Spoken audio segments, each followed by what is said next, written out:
Today we are going to start transmission of mechanical power. आता या टॉपिकमध्ये आपण mechanical power transmit कसं करतो, ठीक आहे. याची गरज कुठं पडते, ॲक्च्युली मेकॅनिकल पॉवर काय आहे. तर आपल्याला म्हणजे लोड म्हटलं किंवा इलेक्ट्रिक ड्राईव्ह म्हटले किंवा वन मशीन टू मशीन आपल्याला ते ट्रान्समिट कसं करायचं. एक मशीन आपली रोटेट होती तर ती आपल्याला दुसऱ्या मशीनला कसं रोटेट करता येईल, मग ती पॉवर कशी ट्रान्समिट करतो हळूहळू पुढे पुढे समजेल. आपण ते वन बाय वन बघू, ठीक आहे. आता बघा, ट्रान्समिशन ऑफ मेकॅनिकल पॉवरमध्ये दोन टाईप असतात. ते दोन टाईपमध्ये एक डायरेक्ट आणि इनडायरेक्ट. आता बघा, आता वन बाय वन आपण हे डायरेक्ट बघू. डायरेक्टमध्ये कसं केलेलं आता इथं बघा, आता इलेस्ट्रेशन. आता पहिली काय, इथं आपण ट्रान्समिशन मेकॅनिकल पॉवर काय, ट्रान्समिशन ऑफ मेकॅनिकल पॉवर. पहिलं काय बघा, आता इथं मोटर यूज केलेली. आता मोटर तर आपली रोटेट होती, तर मला लोड आता तो रोटेट करायचा आहे. ओके, तर लोड रोटेट करायचा म्हणजे मध्ये काहीतरी ट्रान्समिशन डिव्हाइस मेकॅनिझम असेल. आता त्याच्यामध्ये काही काय असतं आपण पुढं बघणार, तरी पण थोडं शॉर्टमध्ये सांगतो. बेल्ट आहे, चेन आहे, रोप आहे, गिअर्स आहे. तर आपल्याला एक डिव्हाइस आपलं फिरल्यानंतर आपल्याला दुसरा डिव्हाइस फिरवायचं आहे. त्याला ते म्हणजे समजा मोटर फिरली तर आपल्याला समोर लोड फिरवायचं आहे. तर मग ते ट्रान्समिशन आपण कशी करणार त्या मेकॅनिकल पॉवरची, तर आपल्याला त्याच्यामध्ये हे सगळं शिकायचं आहे. त्याच्यामध्ये आता दोन जे डायरेक्ट इनडायरेक्टमध्ये, आता डायरेक्टमध्ये बघा काय केलेलं आहे. इथं मोटर लावलेली आहे, इथं पंप इम्पेलर आहे. म्हणजे आपलं काय, हा लोड आहे, ठीक आहे. हा सोर्स दिला म्हणजे आपलं मोटर आहे. आणि मध्ये काय फक्त कपलिंग केलेली आहे. डायरेक्ट केलेलं आहे, शाफ्ट टू शाफ्ट कनेक्ट आहे. इथं मोटर आहे, जनरेटर. हा मोटर जनरेटर सेट पाहिलेलं आहे तुम्ही. त्याच्यानंतर हे आहे शाफ्ट आहे, ठीक आहे. याचे शाफ्ट आणि एक कपलिंग आहे. तर ही सगळी ही कपलिंग आहे, दोन ही शाफ्ट आहे, इथं इथं ही कपलिंग आहे, ठीक आहे. तर ही कपलिंग कसं केलं आहे, motor to generator सेटला direct coupling connect केलेलं आहे. म्हणजे डायरेक्ट आहे, याच्यामध्ये कोणताही मीडियम नाही यूज केला. आपण डायरेक्ट मोटरचा शाफ्ट घेतला, जनरेटरचा शाफ्ट घेतला, दोन्ही कनेक्ट करून दिले. याला म्हणजे डायरेक्ट ड्राईव्ह. त्याच्यानंतर इनडायरेक्ट ड्राईव्हमध्ये बघा, आता इनडायरेक्ट ड्राईव्हमध्ये भरपूर आहे. आता आपण पहिले त्याचे टाईप्स घेऊ. आता इनडायरेक्ट ड्राईव्हमध्ये बघा, बेल्ट ड्राईव्ह, ठीक आहे. म्हणजे बेल्ट यूज केलेलं आहे. तर बेल्ट हा आपण याचं ॲप्लिकेशन पण बघू, हळूहळू लक्षात येईल. त्याच्यामध्ये फ्लॅट बेल्ट ड्राईव्ह आहे, वी बेल्ट ड्राईव्ह आहे, ओके. त्याच्यानंतर रोप ड्राईव्ह आहे, आपलं रोप वापरता. त्याच्यात चेन ड्राईव्ह आहे, त्याच्यानंतर गिअर ड्राईव्ह आहे. हे आपल्याला इनडायरेक्ट ड्राईव्हमध्ये बघायचं. हे इनडायरेक्ट आहे म्हणजे याच्यामध्ये कपलिंग टू कपलिंग कनेक्ट नाही आहे, काहीतरी एक मीडियम आपण दिलेलं, त्याला म्हणायचं इनडायरेक्ट ड्राईव्ह. डायरेक्ट ड्राईव्हमध्ये डायरेक्ट कपलिंग असते, मोटरची कपलिंग, जनरेटरची कपलिंग. म्हणजे मोटरची कपलिंग, लोडची कपलिंग डायरेक्ट कनेक्ट केलेले आहे. तसं इथं आपण इनडायरेक्ट केले, याच्यात कपलिंग डायरेक्ट कनेक्ट नसेल, याच्यात कोणीतरी मीडियम दिले, आपण पॉवरचे ट्रान्समिशन केलेली आहे. त्यामुळे ट्रान्समिशन ऑफ मेकॅनिकल पॉवर. तर फर्स्ट पॉईंट आहे इनडायरेक्ट ड्राईव्हमध्ये. आता पुढे बघू, पुढेच्या स्लाईडमध्ये. आता बघा इथं बघा, जस्ट एक मिनिट, मग मी आधी इथं बघून घेतो, ठीक आहे. ओके, काही प्रॉब्लेम नाही. हां, ओके. आता नेक्स्ट स्लाईडमध्ये आपल्याला काय बघायचं आहे, व्ही ड्राईव्ह आणि त्याच्यानंतर व्ही बेल्ट ड्राईव्ह. म्हणजे दोन्ही व्हील बेल्ट ड्राईव्ह, पण व्ही बेल्ट ड्राईव्हमध्ये पण दोन टाईप आहे, एक फ्लॅट बेल्ट ड्राईव्ह आणि एक व्ही बेल्ट ड्राईव्ह. आता बघा, याच्यामध्ये हा जो आहे फ्लॅट बेल्ट आहे, ठीक आहे. बघा, आता हा लोड आहे, मोटर आहे, कपलिंग टू कपलिंग कनेक्ट नाही आहे. याच्या शाफ्टला इथं एक बेल्ट लावला आहे, मोटरच्या शाफ्टला पण बेल्ट लावला आहे. आता इथं लोड मोटर व्ही बेल्ट का म्हटलं, इथं बघा एक ग्रूज आहे, इथं व्ही बेल्ट आहे, इथं त्यामुळे त्याला नाव दिलं आहे व्ही बेल्ट, नाव दिलेलं आहे आपण, ठीक आहे. आता याच्यामध्ये तुम्हाला शक्यतो फ्लोअर मिलमध्ये, जसं आपण पुढे ॲप्लिकेशन बघणार आहे, तर तुम्ही पण इथं लक्षात घ्या. इथं फ्लोअर मिलमध्ये तुम्हाला दिसेल की मोटर असते, ती मोटर त्या लोडला दिलेली असते. त्याच्यात तुम्ही ते लोड फिरवता मोटरने. इथं व्ही ग्रू आहे, ठीक आहे. इथं व्ही शेप दिलेला म्हणून त्याला ग्रू केला. ॲक्च्युली थोडंसं त्याचं सिस्टम वेगळी आहे, फक्त म्हणजे चांगली कपलिंग होण्यासाठी यूज केलेले आहे, बाकी दुसरं काही नाही. बाकी दोघंही सेम आहे. फक्त याच्यामध्ये बघा, आता याच्यात डिस्टन्स बघा तुम्ही, याच्यात डिस्टन्स किती यूज केलेलं आहे, ठीक आहे. आणि याच्यामध्ये डिस्टन्स किती यूज केलेली, याला स्मॉल डिस्टन्स आहे, हे लॉंग डिस्टन्स आहे. पण लॉंग डिस्टन्स मला वाटतं काय 8 ते 12 मीटरपर्यंत आहे. आपण ते पण बघणार आहे. मला वाटतं 8 मीटरपर्यंतच आहे, ठीक आहे. तर ते त्या पुढे गेले का आपण काय करायचं ते पण बघणार आहे. आता पहिलं फ्लॅट बेल्ट ड्राईव्ह आहे, ठीक आहे. फ्लॅट बेल्ट ड्राईव्हमध्ये आता ठीक आहे, हा बेल्ट यूज केला. आता हा बेल्ट ते कसलं यूज करता, इथं कॉटन असतं, ठीक आहे. कॉटन असतं, पण त्याच्यामध्ये ते वेगळ्या टाईपचं यूज केलं किंवा लेदर वगैरे. इथं काय म्हटलेलं आहे बघा आता uses flat belt is made of leather or thick cotton Terylene और रबरिश कॉटन, ठीक आहे. त्याच्यामध्ये लेदर असेल, थिक कॉटन असेल किंवा रबरिश कॉटन असेल, हे फ्लॅट बेल्टमध्ये यूज केलं आहे.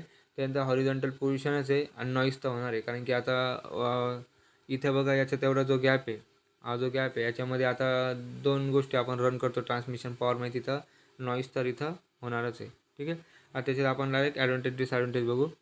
सिंपल अरेंजमेंट आहे, काही नाही. 2 शाफ्ट आहे, शाफ्टला आपण मध्ये बेल्ट लावलेला आहे. ठीक आहे. मोटर ते लोड, सिंपल अरेंजमेंट एकदम. Speed ratio can be obtain in number of combinations. तुम्हाला स्पीड रेशो कसं पाहिजे ते, म्हणजे तुम्ही शाफ्ट जे कनेक्ट केला त्याला पुली असते, त्या पुलीनुसार तुम्ही स्पीड रेशो ॲडजस्ट करू शकता. फ्लेक्झिबिलिटी इज मोर, म्हणजे कसं आता इथं बघा फ्लेक्झिबल, आता हे जे बेल्ट आहे हे बेल्ट मोर फ्लेक्झिबल होऊ शकते. याला एकदम टाईट नाही, असे फ्लेक्झिबल होतं थोडे, त्यामुळे याच्यामध्ये फ्लेक्झिबिलिटी चांगली. त्याच्यानंतर नेक्स्ट जर तुम्ही बघितलं इथं बघा आता, Wien load variation suddenly occur, म्हणजे लोड जर वाढला त्यांना असं म्हणजे लोड जेव्हा वाढणार आहे तर बेल्ट स्लिप होण्याची शक्यता असतं, म्हणजे तिथं चान्सेस स्लिप झाल्यानंतर तुमच्या सिस्टीममध्ये जास्त असं प्रेशर नाही येणार. ऑकर the motor shaft is not stress, म्हणजे स्ट्रेस नाही येणार. ठीक आहे. Because there is tendency of belt to slip over shaft.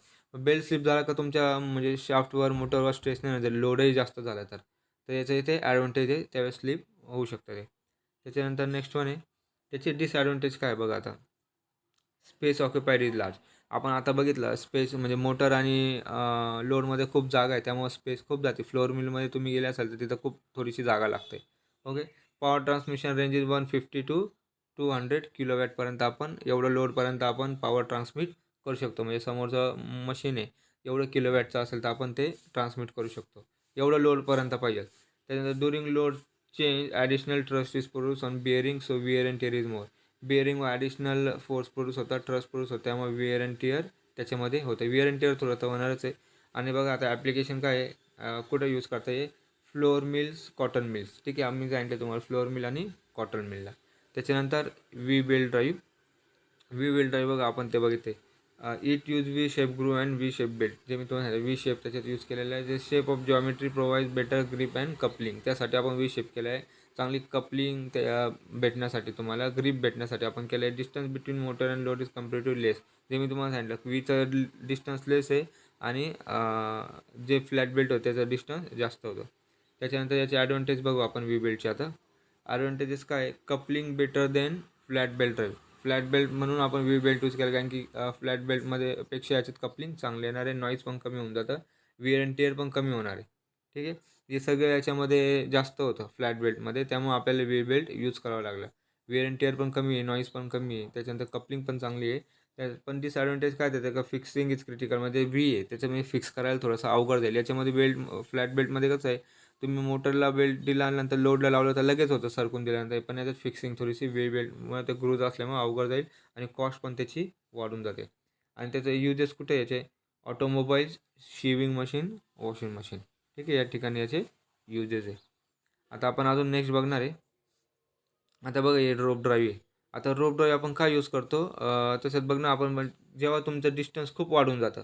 आता फ्लॅट बेल्टमध्ये वी बेल्टमध्ये डिस्टन्स कमी होतं, पण याच्यात डिस्टन्स जास्त वाढून जातं. अब इथं म्हटलेलं जेव्हा 8 मीटरपेक्षा जास्त डिस्टन्स होतं तर रोप वापरता. म्हणजे आपलं फ्लॅट बेल्ट आणि ते belt drive can be use up to 8 metre, मी तुम्हाला म्हटलं 8 मीटरपेक्षा जास्त झालं का आपलं रोप ड्राईव्हकडे येतं. आता रोप ड्राईव्हवर कशी होणार आहे बघा इथं. आता रोप ते बनलेले वगैरे कसे असतात, आता त्याच्यात resin rope use for made of fibrous material वगैरे. ठीक आहे. त्यामध्ये समजा असं थोडं कॉटन वगैरे असं थोडंसं फायब्रस मटेरियल त्याच्यात त्यांनी यूज करून छोटे छोटे असे धागे वगैरे असले ते त्यांनी एकत्र करून असं ते रोप बनलेलं असतं. आता रोपमध्ये पण कसं, आता हे ड्रम आणि पुली आहे. ठीक आहे. या ड्रम आणि पुलीवर आपण काय केलं, हा रोप वाऊंड केला आहे. ही लोड लाईन आहे, हा पुरं रोप आहे आणि हे फॉल लाईन आहे. आता बघा याच्यामध्ये तुम्ही इथं ओढलं, इथं ॲरो पण दाखवलं आहे, असं रोप ओढलं तर हे अँटी क्लॉकवाईज रोटेशन होईल. ठीक आहे.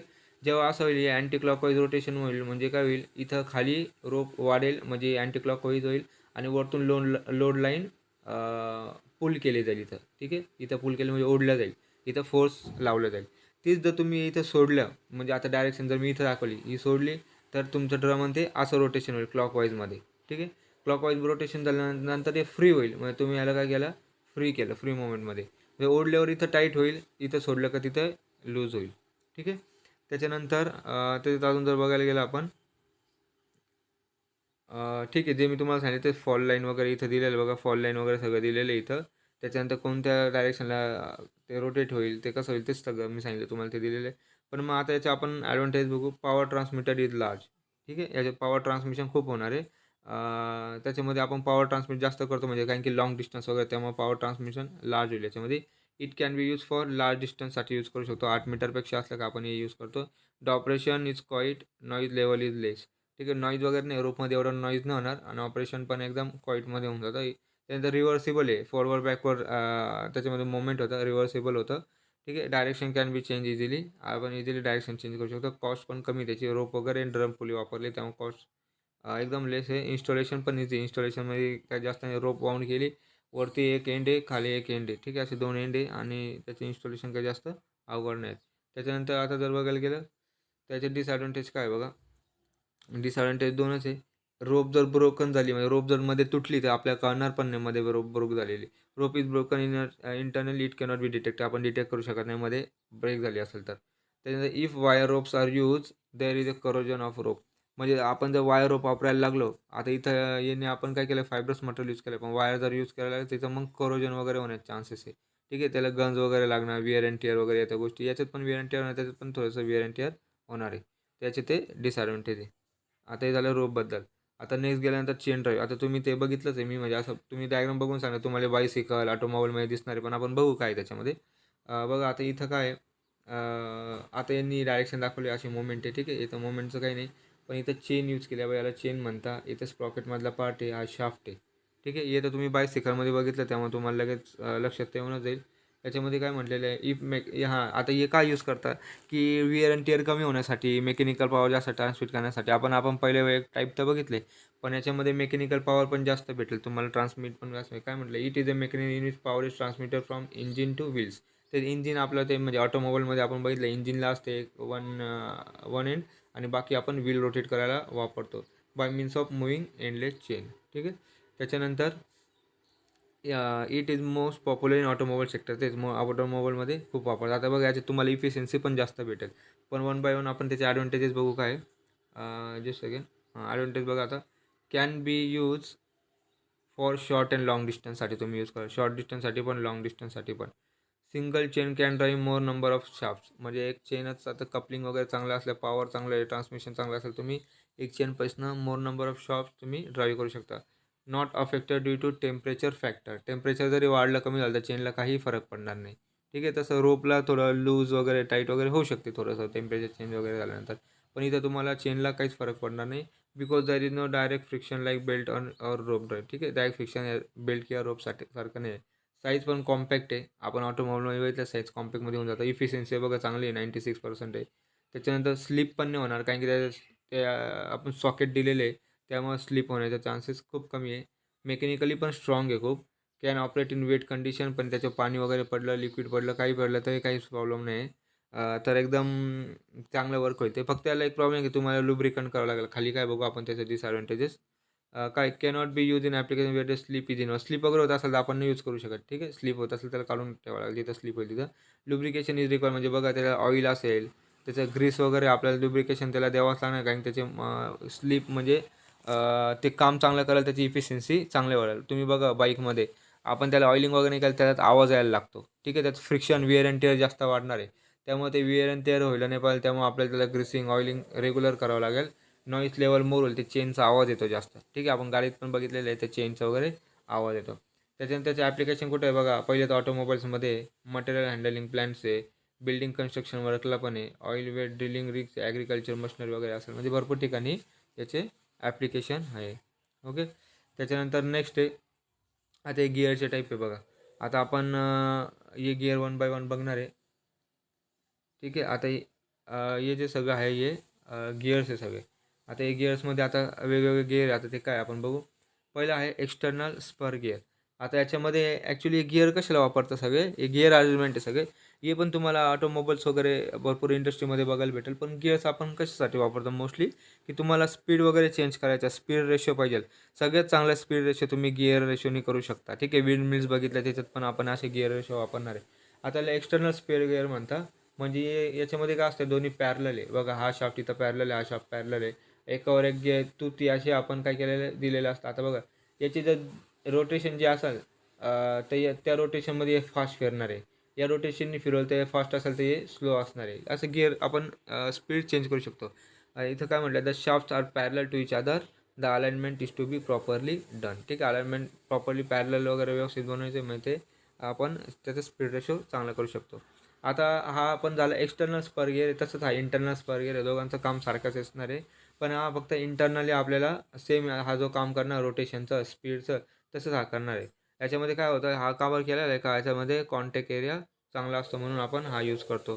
तिथं काय म्हटलं, contact area in this case is more, hence transmission of power is better. मग ट्रान्समिट आपल्याला पॉवर चांगली भेटेल कारण की त्याच्यामध्ये कॉन्टॅक्ट एरिया चांगला आहे, कारण की इंटरनल आहे ते. ठीक आहे, स्पेस रिक्वायर्ड लेस पण आहे, तेवढ्या स्पेसमध्येच हा फिरतो. त्याच्यानंतर नेक्स्ट जर तुम्ही बघितलं रॅक अँड पिनियन. बघा आता इथामध्ये याला पिनियन म्हणता, रॅक म्हणता. आता एकाचसाठी याचं तुम्हाला रिव्हॉल्युशन दिसणार, रिव्हॉल्युशन स्पीड किंवा revolution motion into linear motion किंवा लिनियर मोशन इंटू रिव्हॉल्युशन. बघा आता इथं जर तुम्ही बघितलं हे राऊंड आहे, तुम्ही आता हे जर फिरवलं, ठीक आहे, असं फिरवायला लागलं आहे, तर तुम्हाला काय भेटेल इथं रोटेशन भेटेल, म्हणजे याच्यावर फिरणार आहे लिनियरवर, इथं रोटेशन भेटेल. किंवा मग जर तुम्ही हे जर मूव्ह केलं तर तुम्हाला इथं हॉरिझॉन्टल म्हणजे लिनियर मोशन भेटेल.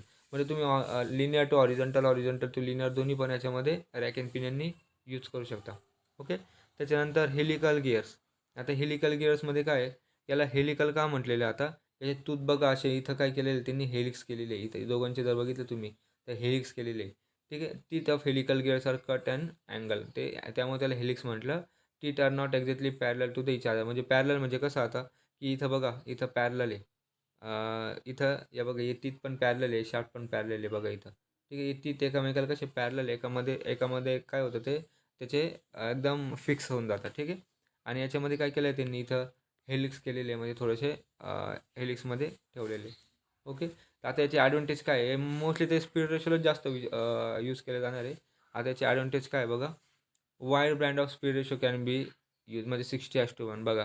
म्हणजे एक रोटेशन जर मोठ्या तुम्ही गिअरचं ठेवलं तर छोट्या गिअरचं 60 होईल, किंवा छोट्याचं 60 ठेवलं तर मोठ्याचं होईल. मग तुम्ही स्पीड रेशो इथं ॲडजस्ट करू शकता. त्यानं मेकॅनिकल स्ट्रॉंग स्ट्रक्चर. आता त्याच्यात बघितलं तुम्ही गिअर सगळं आपण आयर्न वगैरे स्टील जे काय असेल ते वापरतो, त्यामुळं मेकॅनिकली स्ट्रॉंग स्ट्रक्चर. त्याच्यानंतर life is more than other device. Life पण जास्त आहे, रोपपेक्षा बेल्टपेक्षा याची लाईफ वाढणार आहे. ट्रान्समिशन इफिशियन्सी पण जास्त भेटणार आहे. साईज पण कॉम्पॅक्ट आहे. Power can be conveniently transmitted even if shafts are not parallel. म्हणजे आपण शाफ्ट पॅरलल नसले तरी आपण पॉवर ते कन्व्हेंटली ट्रान्समिट करू शकतो. पण तसं नको करायला, कारण थोडंसं ट्रस्ट वगैरे त्याच्यावर डेव्हलप होईल, प्रेशर थोडंसं डेव्हलप होईल, त्यामुळं तसं नको करायला. त्याच्या आणि डिसॲडव्हांटेज काय आहे, two disadvantage, not suitable for large distance. मग खूप मोठ्या डिस्टन्ससाठी हे सुटेबल नाही आहे. ठीक आहे, आपण जवळजवळच गिअर वापरू शकतो, असं लॉंग आपण त्याला काय ट्रान्समिशन नाही देणार, एकदम जवळच पाहिजे. आणि not suitable for very high speed, खूप हाय स्पीडसाठी पण ते आपण नाही यूज करू शकत, कारण ते स्लिप वगैरे पण मारण्याचे चान्स आहे, खूप पण हाय स्पीडसाठी नाही यूज करू शकत आपण. ओके. तर ठीक आहे, आता याच्यामध्ये आपल्याला इतकंच बघायचं आहे. ते आपण असे वेगवेगळे गेअर ड्राईव्ह वेगवेगळे ड्राईव्ह बघितले. हां, अजून याचं एक आहे ॲप्लिकेशन राहिलेलं आहे ॲडव्हांटेज डिसॲडव्हांटेजचं. बघा इथं ॲप्लिकेशन अजून डिसॲडव्हांटेज अजून पण राहिलेली आहे. ठीक आहे, इथं अजून थोडंसं पार्ट बाकी आहे. डिसॲडव्हांटेजेस बघा अजून काय, ल्युब्रिकेशन, याला पण रेग्युलर ल्युब्रिकेशन लागणार आहे. नॉईज अँड व्हायब्रेशन पण जास्त होणार आहे, कारण की त्यात परत आता पार्ट आले, आयर्न पार्ट वगैरे आले, त्यामुळे थोडा आवाज येणार आहे. फ्लेक्झिबिलिटी पण कमी याच्यामध्ये, ते आयर्न आणि रोपमध्ये सगळ्यात जास्त फ्लेक्झिबिलिटी तुम्हाला बेल्ट आणि याच्यामध्येच भेटेल, रोपमध्ये. ठीक आहे, फ्लेक्झिबल असणार आहे. बाकी यांच्यामध्ये असे चेन ड्राईव्ह याच्यामध्ये जास्त असं फ्लेक्झिबल नाही भेटणार. नॉईज पण डेव्हलप होईल आणि याला ल्युब्रिकेशन पण जास्त लागणार आहे. लक्षात ठेवा, याच्यात आणि त्याच्यात सारखंच आहे, ल्युब्रिकेशन पण जास्त लागणार आहे. त्याच्यानंतर हे ऑटोमोबाईलमध्ये यूज होतं, मशीन इन प्रोसेस इंडस्ट्री आणि व्हेरिएबल टॉर्क ड्राईव्हसाठी. व्हेरिएबल टॉर्क म्हणजे तेच तुम्हाला वेगवेगळे स्पीड तुम्हाला तिथं करता येणार आहे. त्याच्यानंतर अजून आपल्याला आता ठीक आहे एवढंच आहे, व्हर्टिकल ड्राईव्ह वगैरे आपलं काही नाही बघणार, आपल्याला ते नाही बघायचं आहे. बाकी आपल्या ह्याच्यात एवढंच आहे. आता हे झालं गिअरचे टाईप्स. ठीक आहे, आता आपण कसं बघितलं, बेल्ट ड्राईव्ह बघितला, बेल्ट ड्राईव्हमध्ये flat belt drive, V belt drive. ठीक आहे. त्याच्यानंतर आपण रोप ड्राईव्ह बघितला. त्याच्यानंतर चेन स्प्रॉकेट बघितला. आता हे गिअरचे टाईप्स पण बघितले. तर आपण हे असे ट्रान्समिशन बघितले. म्हणजे फ्लोअर मिलमध्ये गेले तुम्ही, तर बेल्टने तुम्ही वेगवेगळ्या ठिकाणी ट्रान्समिट केलेले आहे. एक ट्रान्समिशन ऑफ पॉवरच आहे, का आपण मोटरपासून आपण लोअर मूव्ह केला, किंवा त्याला स्पीड दिली किंवा तिथं पॉवर ट्रान्समिट केली, याला ट्रान्समिशन ऑफ पॉवर्स म्हणतात. रोपवर पण आपण तेच केलेले आहे. जर 8 मीटरपेक्षा जास्त डिस्टन्स गेलं तर आपण रोप पण वापरणार आहे. त्याच्यानंतर स्प्रॉकेट अँड चेन पण केले, जे आपण ऑटोमोबाईलमध्ये, बाईक्समध्ये बघतो, सायकलमध्ये पण तसं असतं, ते बघितलेलं आहे. त्याच्यानंतर एक गिअर, हे स्पीड रेशोसाठी आपण हे काय केलेलं आहे, गिअर अरेंजमेंट बघितलं आहे, वेगवेगळे गिअर अरेंजमेंट आहे. ठीक आहे, का मोमेंट आपण कसे बघणार आहे. तर हे काय केलं आपण पॉवर फक्त ट्रान्समिट केलं म्हणजे एक ठिकाणी रोटेशन देऊन दुसऱ्या ठिकाणी आपल्याला ते रोटेट करायचं. आपण ती पॉवर काय केली वन टू अनदर आपण काय केलं ट्रान्समिट केलेली. ठीक आहे. आता याच्यामध्ये इतकंच आहे आपण तर बाकी काही डाऊट्स असेल तर तुम्ही विचारू शकता. ओके. तर ठीक आहे आपण आता इथं स्टॉप करू. तर बाकी काही डाऊट असेल तर विचारा. तर बाकीच्या याच्यामध्ये आपण सगळं बघितलं डायरेक्ट इनडायरेक्ट. ओके. थँक्यू.